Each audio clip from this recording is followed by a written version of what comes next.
We'll get to you, Jason, as we're about to crack into these 10 races here. I thought for a split second it was the replication of Deep Blue versus Gary Kasparov, but it became quickly evident that it wasn't. And it wasn't man versus machine there, it was just two guys throwing black and white chess pieces around. Thanks for that. Okay, let's crack right into race number 1 on the card, and this is the Pond Premium Recruitment 1200, where 1 Baker Street is $3.20. Stephen Hunt, we've spoken about Santa Catarina and the support that she has attracted, but how about 1 Baker Street? Good support for 1 Baker Street. Don't get put off with my comments earlier in the show around Santa Catarina. Is clearly the best back runner in the first, rating 72 over the 1200 metres for the 3-year-old filly to beat the older horses. 1 Baker Street, drawn barrier 4. Ryan Elliott does the riding. There's pace influence definitely in the race, could possibly lead 1 Baker Street. 3.30 top fluck into $3.20. Second best back runner. So again, don't get put off if you like number 6 and you got the collect when it was resuming earlier this preparation. 1 Baker Street. Santa Catarina, might have mentioned $5 earlier in the show. Correction, opened at $6. Santa Catarina at $6 and now into that $4.60 line. So clearly the best back runner, Santa Catarina, to beat the older horses. Mac Tombs 7 out to 8. Short Fuse, Friendless 6 out to 8.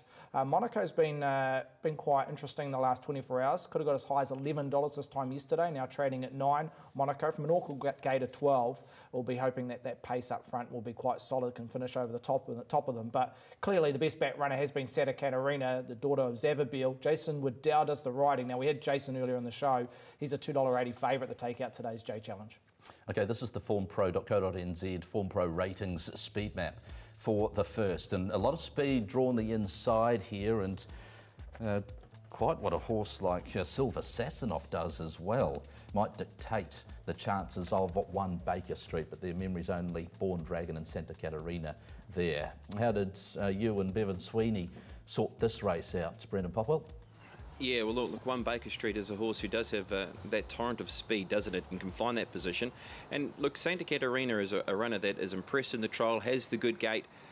I didn't mind Memories Only as well, actually. It's a horse who can take a position and has a low-numbered gate. And if you remember 12 months ago in this particular race, got beaten by the smallest of margins and does come in with good form at a big price. But yeah, let's talk around a couple of the runners. First of all, Bevan, 1 Baker Street, as I said, she's possessed that speed. She's a winner. She's won 3 from 6 and she's got a good gate.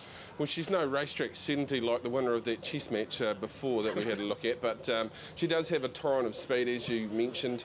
Look, my only niggle was, you mentioned Memories Only and Santa Catarina. Now, I think Santa Catarina wants to hold a spot. Memories Only will push and be there. So 1 Baker Street will have to show a lot of early speed to get across and find that leading position. But certainly the horse is going nicely enough. It's hard to not have it in your first 3 selections. I'm going to go a little bit outside it because there's a possibility it will get posted in this particular race. But it is a race where I saw really strong tempo. So best horse should win here. Let's move on now to Santa Catarina, and as we've heard, this runner has been well backed from that $6 quote. It's hard not to be engrossed in this trial and go, gee, this horse looks on point for a big performance here first up. Yeah, and its record prior through the last preparation suggests it's right up to winning a 72-12 here. Look, they were very quiet. I mean, they sat well back, only really shook the reins at the horse the last 150 metres, and it responded as you would expect. The trial form's pretty strong out of this particular trial, and if it holds a posse from that inside gate with a little bit of gate speed, I think Stephen's been training this one for this afternoon, $50,000 up. The money's there, and it's the one that I like on top. All right. Around the horse, what else are you liking? Well, I thought Star Treasure's probably at a point in his preparation where he can strike. He's getting 3 kilos off his back. The side winkers go on. I'd liked his last start run. In fact, I've liked his last 3 runs. So from a position where I've got him possibly in the 1-1, I thought he was a little bit of value for you at $11. The 9 in the book.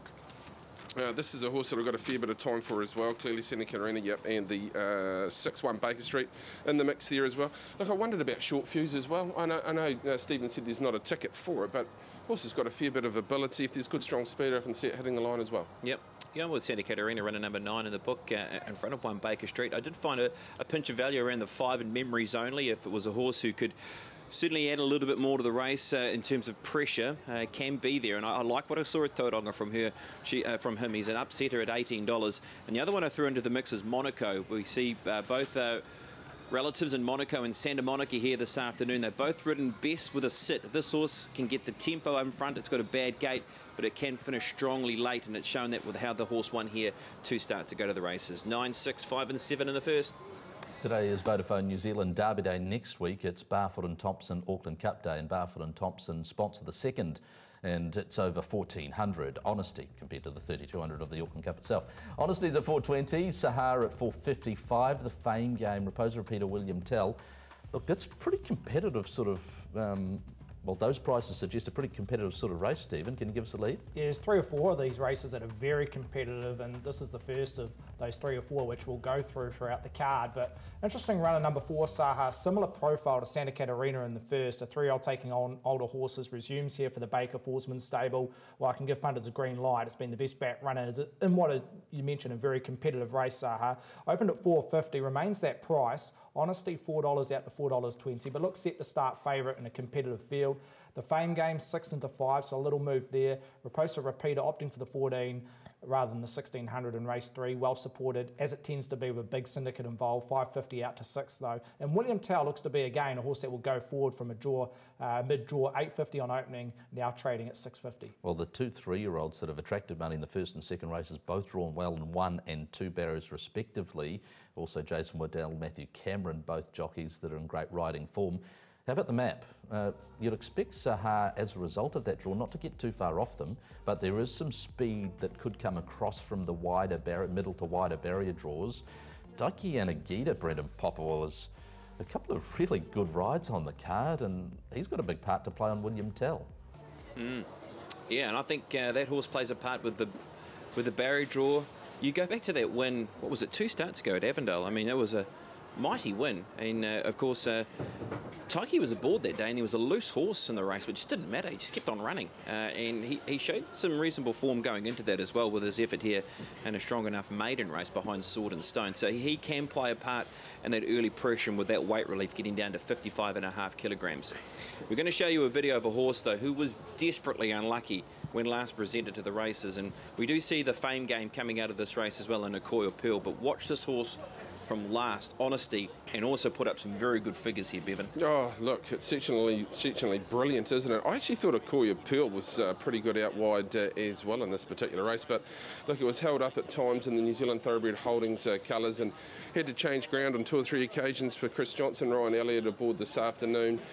The pattern in this race, for me, I didn't see overly strong tempo, so won't want to be back there in this particular race to really get across the top of them. Nicoya Pearl's out wide. I did like that performance. The Fame Game also pretty good in the race, but sectionally, when you look at what that horse did on that day, it was exceptional. But the question is there enough speed here? I thought Toy Toy and William Tell probably lead, outside lead. That gives Majuro a good sit, and then I thought Sahar from that gate will get the perfect run just in behind them. And look, I love this horse here this afternoon. Love the form through the last preparation. Nice quiet trial behind More Wonder coming into today. I thought it was the better of the program. Yeah, right. I love Sahar. I think at 450 I was okay with that. If it gets the run that I expect it to get, I think it'll be very, very close to winning. All right, nice one. All right, so a bit of the day there in Sahar. I went with Honesty on top in my selections. With what we saw there, but also with, in the back of my mind, what, like Bevan said, going to have to hope that there's some pressure in the race with where the horse is awkwardly drawn. But gee, if he can get the right sort of run in the race, I was certainly liking the 9 over the 4 in the race. As you'd expect when the money is up on a day like today, more than 1 or 2 chances in most races. So certainly not going to be straightforward, but if you can latch onto one at a price, could be waving to the crowd during the day. Race number 3, and this is the market for the Graham Thompson Antique and Estate Jewellery 1600. Appolido, not 100% of the pronunciation in fairness, but we'll go with that for now, $3.80. Nordic, $4.20, with Incantissimo and Civilised with So You Sparkle, $6.50, $7.50. Acutus there. Leeds? Yeah, there's a possibility. The interesting runner is number 7. Those Russians, that could be a pace influence in this race. And to be fair, there's a lack of runners that will go forward in this race. So if a couple can get cheap sectionals, they might be hard to run down on a price that might be bigger than what maybe the form analysts are judging them at. But just starting at the top of the book, Apolito, $4.50. Now, a lot of these prices have come in on the scratching a Raposa repeater. Apolito, $4.50 into $3.80, but a little bit of cautious around this individual, particularly if you're weighing up against the stablemate in Nordic. Nordic holds 4 times more money than Apolito. Nordic in that second line of betting, $4.50. When betting commenced this morning in final fields, now trading at $4.20, so there's a slight move. A nice little lead around number 5 after an impressive maiden win. And Cantissimo, well supported this morning, 7 into $6.50. Civilised, well supported also at 7.5. Lucky Sweep, 5-star or 5-race winner and a rating 65. Looks very well placed. Also well spec 13 into 11, and also, as I've touched on earlier, the pace influence around number 7, those Russians, currently a losing result at 26. In an even race, I didn't mind Lucky Sweep at a very big price. Unfortunately, it doesn't fall into the March Madness category of the first 2 races. It's the third. This is the Form Pro Speed Map, however, and look, it could be that that weight of money for Nordic reflects this map and that he could be ridden positively, even though drawn wide, and that tactical speed could overcome that. Because as you can see, there are horses in the middle clump there, Brendan Popple, that generally their pattern isn't to be punched forward. So those drawn wide with a little bit of speed might not be so disadvantaged as it may look. Yeah, it's an awkward race, isn't it? It really is, the 65-mile race. With what you've spoken about, with how the race can be run. And look, if something can find it in front, they could pitch a tent and could steal the race at the same time. Yeah, overall, I found it a tricky race. How did you line them up? Very, very tricky, actually. I changed them selections about 4 times. What I would say, those Russians, I think, will come back next Saturday, go over ground, and that'll be the race you look for, those Russians. Still, the speed influence clearly in this particular race. I'm not sure a mole suits this horse. A big, strong, but he's more of a staying type. I agree with what Jason just mentioned. I think Nordic will be ridden positively and possibly sit outside him on in a race where there is no tempo. So I really think Nordic does come into this particular race very, very strongly. So I sort of mapped So You Sparkle in a very positive position as well, and I did like what it did at its most recent start, and I think there was enough through the prior 2 starts to be right in the mix. Acutus. Look, the thing against this horse clearly is the lack of speed in the race. Look, its last start effort was very, very good, but if they're going to walk this, it's going to be very tough for Acutus to get across the top of them. I noticed the tongue tie goes on there, so maybe there's been a couple of breathing issues there. The 2 in the book for the Baker and Forsman team, the gelding by Sepoy, I think that's in the mix. And yeah, look, Nordic might be the upsetter in the race. If they go forward on it, sit on those Russians and get a bit of a break at the top of the straight, that might be the value in the race. Yeah, I was liking Acutus, maybe with a better gait as a horse who's always got back. And I did find Lucky Sweep in my numbers. Sectionally was very good here on New Year's Day. Went back in the field and only beat a couple of runners home, but was still able to run home strongly and does drop back to a 65 grade. I thought ran home strongly 2 starts ago, so look, maybe it's a gold coiner in the race, but yeah, probably a race not overly keen on playing too hard into. And that'll be a lot of the day to measure where you do play and where you just might want to just hold the reins a little bit. 1,500 metres is the distance for the 4th on the program, and this is how the market looks for it. It's the Go Racing syndications. And what can you tell us about some of the money here, Stephen Hunt? Again, very competitive, headed by Paisley Park, who ticked that good track box last start, and I think that's gave good encouragement going forward in terms of investing on Paisley Park on good tracks, and it's what we find today at Ellerslie. $4 rock solid, that top line of betting in front of Pod Ravina, 6 into $5.50, so in one turn there out of a stakes race at Tiranika last start, running a nice placing. Just amazed, you've got the bickies at Te Rapa, Punters reinvesting, got a short of $6, just eased back out to the opening line of $6.50. The mitigator, will be interesting to hear the boys' thoughts around this horse, has to carry the 61.5, but on his CV, clearly the best individual in this particular race, with Sean Mackay doing the riding. Swiss Watch, now always well supported, big syndicate involved, or heavy supporters or punters that are involved in this individual during the week, but that money will dry up, currently a losing result. Gio Severani, best bet in this race in that middle market, Jason, opened at $14, now trading at $7.50. So as market movers go, he's one of the decent goes up and down the card. Any speaking for King's Cross? I'll leave it out to 12.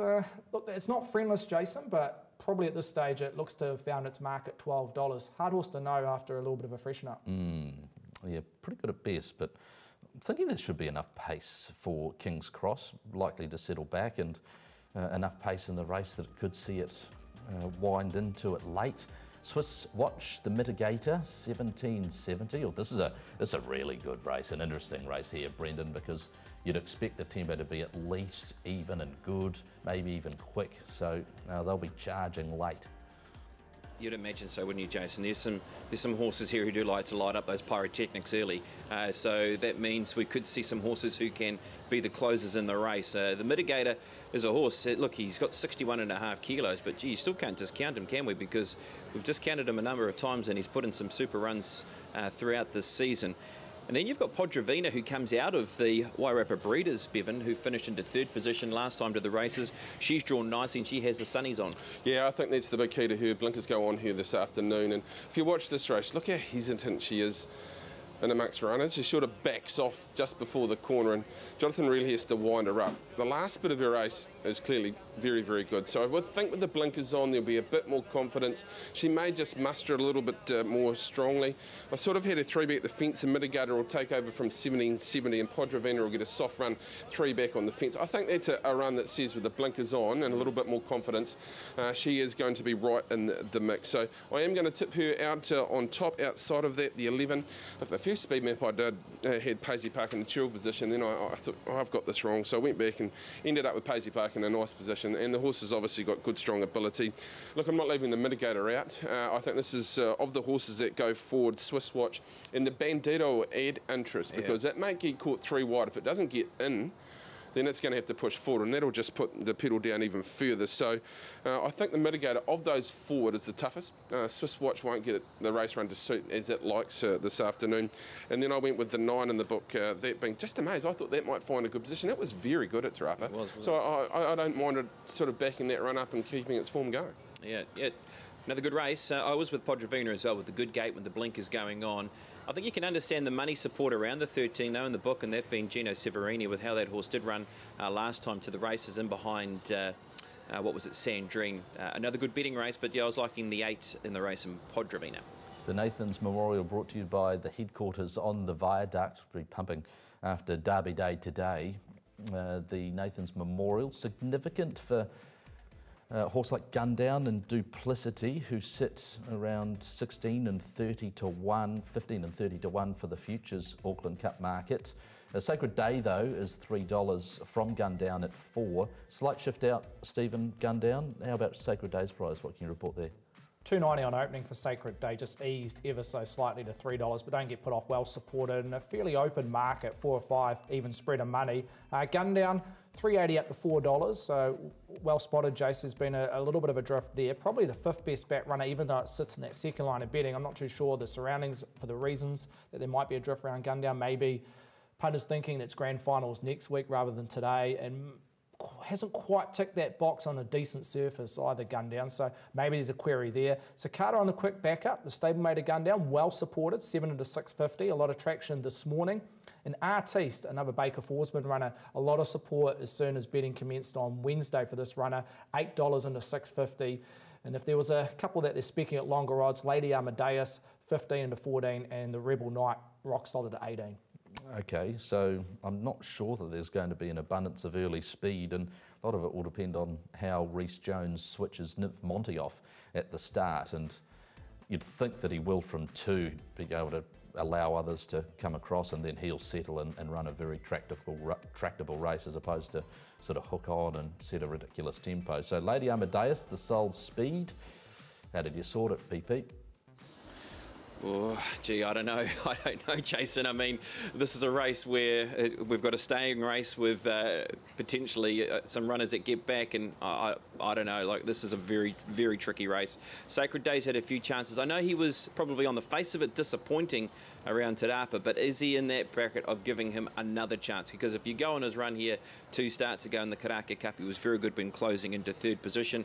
Gundown, though, he falls into the same bracket, doesn't he? I mean, he's a horse who runs good races. He can be disappointing at times. And then the up-and-comer Artiste. I'm not sure about this race. Sacred Day was disappointing. There's no doubt about it. Its most recent started every chance to win. It was good, the prize start.